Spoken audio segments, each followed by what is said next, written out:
ഏവരെയും പുതിയ വാർത്തകളിലേക്ക് ഞാൻ സ്വാഗതം ചെയ്യുകയാണ്.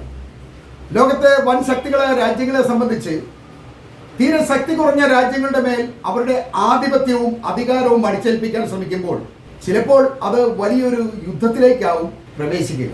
ഉടൻ തന്നെ ഈ ചെറിയ രാജ്യങ്ങളെ ആക്രമിച്ച് വിജയം നേടി തിരിച്ചു പോകാമെന്ന് കരുതി ഇറങ്ങുന്ന യുദ്ധത്തിൽ തിരിച്ച് കരകയറാൻ കഴിയാത്ത വിധത്തിൽ ചിലപ്പോൾ ഇവർ പെട്ടുപോകാറുമുണ്ട്. അമേരിക്ക അങ്ങനെ പെട്ടുപോയ പല യുദ്ധങ്ങളുമുണ്ട്. യുദ്ധം അവസാനിപ്പിക്കേണ്ടി വരുമ്പോഴും ഉദ്ദേശിച്ച ലക്ഷ്യം ഫലം കാണാതെ വരികയും അവർക്ക് വൻ നഷ്ടം സംഭവിക്കുകയും ചെയ്തിട്ടുണ്ട്. അതിലെടുത്തു പറയേണ്ടത് 1965 മുതൽ 75 വരെ വിയറ്റ്നാമുമായി ചെയ്ത ഒരു യുദ്ധമാണ്. യാതൊരു ലാഭവും നേടാൻ കഴിയാത്ത ഈ യുദ്ധത്തിൽ 58,000-ത്തിലധികം സൈനികരെയാണ് അന്ന് അമേരിക്കയ്ക്ക് നഷ്ടപ്പെട്ടത്. കൂടാതെ ലക്ഷക്കണക്കിന് സൈനികർക്ക് പരിക്കേൽക്കുകയും ചെയ്തു. അതുപോലെ റഷ്യയും പെട്ടുപോയ യുദ്ധമാണ് അഫ്ഗാനിലുണ്ടായത്. 1979 മുതൽ 89 വരെയുള്ള 10 വർഷക്കാലമാണ് റഷ്യൻ സൈന്യം അഫ്ഗാനിസ്ഥാനിൽ കുടുങ്ങിപ്പോയത്. 1978 അഫ്ഗാനിസ്ഥാനിലെ ഭരണം പിടിച്ചെടുത്ത കമ്മ്യൂണിസ്റ്റ് പാർട്ടിയായ PDPയെ സംരക്ഷിക്കാനാണ് റഷ്യൻ സൈന്യം അഫ്ഗാനിലേക്ക് കടന്നത്. യാതൊരുവിധ ജനകീയ പിന്തുണയില്ലാത്തതും കടുത്ത മതവിരുദ്ധവുമായ ഈ ഭരണകൂടത്തിനെതിരായി ഉയർന്ന അഫ്ഗാൻ മുജാഹിദിന്റെ പ്രതിഷേധം വളർന്നാൽ അത് ഇസ്ലാമിക തീവ്രവാദമായി റഷ്യയിലേക്ക് പടരും എന്നുകൂടി ഭയന്നാണ് റഷ്യൻ സൈന്യത്തിന് അഫ്ഗാനിലേക്ക് എത്തേണ്ടി വന്നത്. എന്നാൽ വളരെ പെട്ടെന്ന് നിസ്സാരമായി ഈ മുജാഹിദീൻ സംഘടനയെ അടിച്ചൊതുക്കാമെന്ന് റഷ്യ കരുതിയിരുന്നെങ്കിലും ഇവർ അമേരിക്കയുടെയും അറബ് രാജ്യങ്ങളുടെയും പിന്തുണയോടെയും അമേരിക്കൻ ആയുധങ്ങളുടെയും ബലത്തിൽ പോരാടിയതോടെ ഈ ഇസ്ലാമിസ്റ്റുകളെ നേരിടുക എന്നത് റഷ്യക്ക് വലിയൊരു പ്രശ്നമായി മാറുകയാണ് ഉണ്ടായത്. ഈ യുദ്ധത്തിൽ 15,000-ത്തിലധികം സൈനികർ കൊല്ലപ്പെടുകയും 10,000-കണക്കിന് റഷ്യൻ സൈനികർക്ക് പരിക്കേൽക്കുകയുമാണ് ഉണ്ടായത്. തന്നെയുമല്ല, റഷ്യക്ക് വൻ സാമ്പത്തിക നഷ്ടമാണ് ഈ യുദ്ധം വരുത്തിവെച്ചത്. രാജ്യത്ത് പ്രതിഷേധങ്ങൾ വളരുകയും യുദ്ധം ചെയ്യാൻ തന്നെ സൈനികരുടെ മനോവീര്യം നഷ്ടപ്പെടുകയും ചെയ്തു. ഈ യുദ്ധമാണ് പ്രധാനമായും 1991 റഷ്യയുടെ തകർച്ചയ്ക്ക് കാരണമായത് എന്ന് പറയേണ്ടതുണ്ട്. ഇന്ന് ഇസ്രായേലിന് സംഭവിച്ചിരിക്കുന്നതും ഇതേ അവസ്ഥയാണ്. ഹമാസുമായിട്ടുള്ള യുദ്ധം അവസാനിച്ചാൽ പോലും ഇസ്രായേലും റഷ്യക്ക് സംഭവിച്ചതുപോലെ തന്നെയുള്ള ഈ തകർച്ച നേരിടേണ്ടി വരും എന്നാണ് വിദഗ്ധർ അഭിപ്രായപ്പെടുന്നത്. സോവിയറ്റ് യൂണിയന്റെ തകർച്ചയ്ക്ക് ശേഷം ഈ യൂണിയനിലുള്ള പല രാജ്യങ്ങളും നാറ്റോയിലേക്ക് ചേർന്നത് റഷ്യക്ക് തടയാൻ കഴിഞ്ഞില്ല. ഇങ്ങനെ ഓരോ രാജ്യങ്ങളും ചേരുന്നത് റഷ്യയുടെ സുരക്ഷയെ ബാധിക്കുമെന്ന് റഷ്യ ചിന്തിച്ചു തുടങ്ങുമ്പോഴാണ് തൊട്ടടുത്ത രാജ്യമായ ഉക്രൈനും നാറ്റോയിലേക്ക് ചേരാൻ ശ്രമിക്കുന്നത്. ഉക്രൈനും നാറ്റോയിൽ ചേരുക എന്ന് പറയുന്നത് ഈ നാറ്റോ സൈന്യം റഷ്യയുടെ തൊട്ടടുത്ത് എത്തുക എന്നുള്ളത് തന്നെയാണ്. തന്നെയുമല്ല, പരമ്പരാഗതമായി റഷ്യയുമായി ഉക്രൈന് വലിയൊരു ബന്ധമുണ്ട്. റഷ്യയുടെ ഒരു ഭാഗം എന്ന പോലെയാണ് റഷ്യ ഈ ഉക്രൈനെ പരിഗണിച്ചിരുന്നത്. ഉക്രൈന് സ്വാതന്ത്ര്യം പോലും ആവശ്യമില്ല എന്നൊരു വാദമാണ് പുടിനുണ്ടായിരുന്നത്.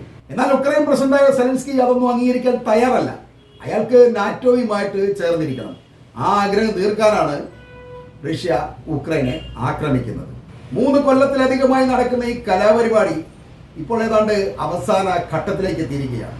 നിലവിൽ ഉക്രൈന്റെ പ്രദേശങ്ങളായ ക്രൈമിയ, സപ്പോറിഷ, കെഴ്സൺ എന്നിവയെല്ലാം റഷ്യയുടെ ഭാഗങ്ങളായി കൂട്ടിച്ചേർത്തുകൊണ്ട് റഷ്യ അത് പ്രഖ്യാപിക്കുകയും ചെയ്തിട്ടുണ്ട്. അതുകൂടാതെ ലുഹാൻസ്ക്, ഡൊണറ്റ്സ്ക് പ്രദേശങ്ങൾ പിടിച്ചെടുത്ത് അതും റഷ്യയിലേക്ക് കൂട്ടിച്ചേർക്കാൻ സൈനിക മുന്നേറ്റവും അവർ നടത്തിക്കൊണ്ടിരിക്കുകയാണ്. ഉക്രൈന്റെ ഓരോ ഭാഗങ്ങളും പതിയെ പതിയെ റഷ്യയിലേക്ക് കൂട്ടിച്ചേർത്തുകൊണ്ടുള്ള ഈ സൈനിക മുന്നേറ്റം കണ്ട് ഭയന്നുകൊണ്ടാണ് എന്ത് വില കൊടുത്തും ഉക്രൈനുമായിട്ടുള്ള റഷ്യയുടെ യുദ്ധം അവസാനിപ്പിക്കണമെന്ന് ട്രംപ് തീരുമാനിക്കുന്നത്. അതിന്റെ ഭാഗമായി വരുന്ന ഓഗസ്റ്റ് 17 അലാസ്കയിൽ വെച്ച് പുടിനും ട്രംപും തമ്മിൽ ഒരു കൂടിക്കാഴ്ച നടത്തുന്നുണ്ട്. നേരത്തെ ഇവർ തമ്മിൽ കൂടിക്കാഴ്ച ദുബായിൽ വെച്ച് നടത്തുമെന്ന് ഞാൻ പറഞ്ഞിരുന്നു. എന്നാൽ ദുബായിൽ ഈ അറബികളുടെ മുന്നിൽ വെച്ച് ട്രംപ് പുടിന്റെ കാല് പിടിക്കുന്നത് കാണുന്നത് പുള്ളിക്കൊരു നാണക്കേടായുണ്ട്. എങ്ങനെയെങ്കിലും അത് അലാസ്കയിലേക്ക് മാറ്റണം എന്ന് ട്രംപ് അഭ്യർത്ഥിച്ചതുകൊണ്ടാണ് അതിപ്പം അലാസ്കയിലേക്ക് മാറ്റിയിരിക്കുന്നത്. എന്തായാലും ഇവർ തമ്മിൽ ഇപ്പോൾ ഒരു ചർച്ച നടക്കാനുള്ള പരിപാടിയാണ്. ഉപാധികളോടെയാണ് പുടിൻ ഈ ചർച്ചയ്ക്ക് ട്രംപുമായി തയ്യാറായിരിക്കുന്നത്. യുദ്ധം അവസാനിപ്പിക്കാനുള്ള കരാറിന്റെ ഭാഗമായി ഉക്രൈന്റെ ഈ റഷ്യ പിടിച്ചെടുത്ത ഭാഗങ്ങൾ റഷ്യക്ക് വിട്ടുകൊടുത്തുകൊണ്ട് കരാറിന് സാധ്യതയുണ്ടെന്നാണ് ട്രംപ് സെലൻസ്കിയോട് പറഞ്ഞിരിക്കുന്നത്. ഉക്രൈൻ പൂർണ്ണമായും വിഴുങ്ങുന്നതിനേക്കാൾ നല്ലത് റഷ്യ പിടിച്ചെടുത്ത ഭാഗങ്ങൾ അവർക്ക് വിട്ടുകൊടുത്തുകൊണ്ട് ബാക്കി കിട്ടുന്ന ഭാഗങ്ങളെല്ലാം മേടിച്ചെടുക്കുക എന്നാണ് ട്രംപ് സെലൻസ്കിയെ ഉപദേശിക്കുന്നത്. ഇതോടെ പുടിൻ അമേരിക്കയുടെയും സെലൻസ്കിയുടെയൊക്കെ മേൽ നേടുന്ന നിർണായക വിജയമായിട്ടാണ് ഇതിനെ നമ്മൾ വിലയിരുത്തേണ്ടത്. ട്രംപ് തന്നെ ആവശ്യപ്പെട്ട് ഇങ്ങനെ ഒരു കരാർ പുടിനുമായി ഉറപ്പിക്കുമ്പോൾ ട്രംപ് തന്റെ എല്ലാ വീര്യവും വെല്ലുവിളികളും മാറ്റിവെച്ചിട്ടാണ് ഇതിന് തയ്യാറാവുന്നത് എന്ന് നമ്മൾ മനസ്സിലാക്കണം. ഇതിനു മുമ്പ് റഷ്യയെ പലതവണ ട്രംപ് വെല്ലുവിളിച്ചതാണ്. മര്യാദയ്ക്ക് യുദ്ധം അവസാനിപ്പിച്ചില്ലെങ്കിൽ നിങ്ങൾക്ക് മേൽ ഉപരോധം ഏർപ്പെടുത്തും, അങ്ങനെയാക്കും ഇങ്ങനെയാക്കും എന്നൊക്കെ പറഞ്ഞ് ഭയങ്കര ഭീഷണിയായിരുന്നു. അതൊന്നും റഷ്യ കാര്യമാക്കിയില്ല എന്നുള്ളതാണ്. അതുകൊണ്ട് ഒരു കരാറിനായി ട്രംപ് തന്നെ മുന്നോട്ട് വന്നിരിക്കുകയാണ്. ഇതിന്റെ പ്രധാന കാരണം റഷ്യ അമേരിക്കയ്ക്കും നാറ്റോയ്ക്കുമൊക്കെ വലിയ ഭയമായി മാറുന്നു എന്നതുകൊണ്ടാണ്. ഉക്രൈനെ മാത്രമല്ല 2028 മുൻപ് റഷ്യ ജർമ്മനിയെ ആക്രമിക്കും എന്ന് ഭീഷണിപ്പെടുത്തിയിട്ടുണ്ട്. അതിന് കാരണം ഞാൻ നേരത്തെ പറഞ്ഞ പഴയ സോവിയറ്റ് യൂണിയനിൽപ്പെട്ട രാജ്യങ്ങളെ നാറ്റോയിലേക്ക് കൂട്ടിച്ചേർത്ത് നാറ്റോയെ വികസിപ്പിക്കുമ്പോൾ അതിന് നേതൃത്വം നൽകുന്നത് ജർമ്മനി ആയതുകൊണ്ടാണ്. അതുകൊണ്ടാണ് ജർമ്മനിയെ റഷ്യ ആക്രമിക്കുമെന്ന് പറയുന്നത്. തന്നെയല്ല, ഇപ്പോൾ ഉക്രൈനെയും ഈ നാറ്റോയിലേക്ക് ചേരാൻ വേണ്ടി നിർബന്ധിക്കുന്നത് ജർമ്മനി തന്നെയാണ്. ഈ നാറ്റോയിലേക്ക് ചേരുന്ന ഓരോ രാജ്യങ്ങൾക്കും ആയുധങ്ങൾ സപ്ലൈ ചെയ്തുകൊണ്ട് അവരെ ശക്തിപ്പെടുത്തുന്നതും ജർമ്മനി തന്നെയാണ്. അപ്പോ ജർമ്മനി ആക്രമിച്ചു കഴിഞ്ഞാൽ നാറ്റോയുടെ ഈ വിപുലീകരണം തടയാമെന്ന് പുടിൻ ചിന്തിക്കുന്നുണ്ട്.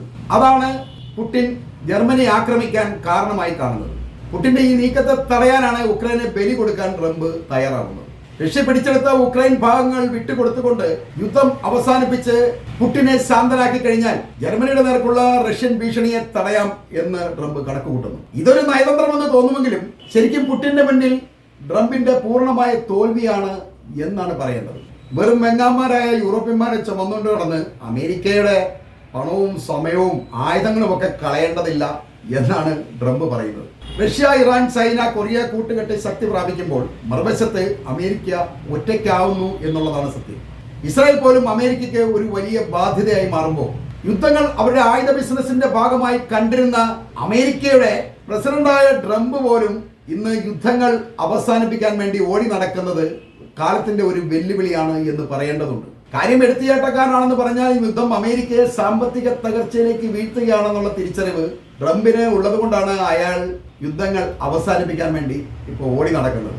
ആയുധങ്ങൾ ഉണ്ടാക്കി വിറ്റഴിക്കാൻ വേണ്ടി രാജ്യങ്ങളെ തമ്മിൽ തല്ലിപ്പിക്കാമെന്ന പഴയ തന്ത്രം ട്രംപ് ഇപ്പോൾ ഏതാണ്ട് ഉപേക്ഷിച്ചു തുടങ്ങിയിരിക്കുകയാണ്.